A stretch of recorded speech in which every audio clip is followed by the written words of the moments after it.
Tak Vodo, po zápase s Čechovicama, Bčkem 4-0, tak jak jsi to viděl ten zápas?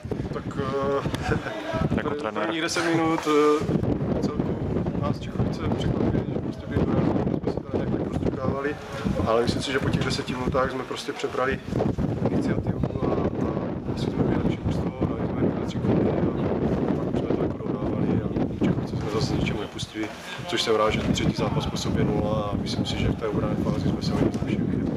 Celý mužstvo hraje dobře. Co standardky?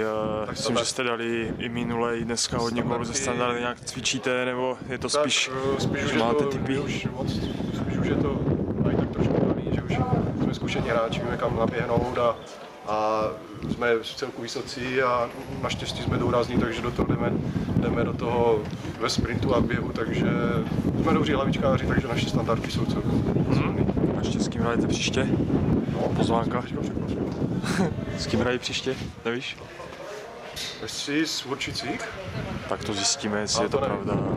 Já se nedívám tak dobře, tak díky za rozhovor. Tak a po zápase hra Čechovice, rozhovor s trenérem Čechovic.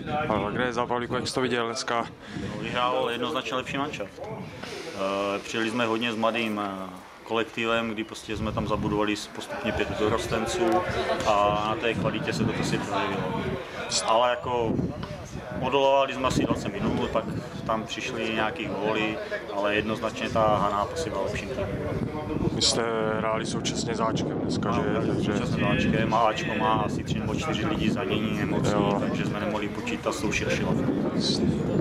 Dobrý Pavlí, tak a ještě mi možná řekni, s kým hrajete příště, jestli nevíš. Příští týden zajíždíme do Přemyslovic. Jo? Tak hodně štěstí, díky, měj se.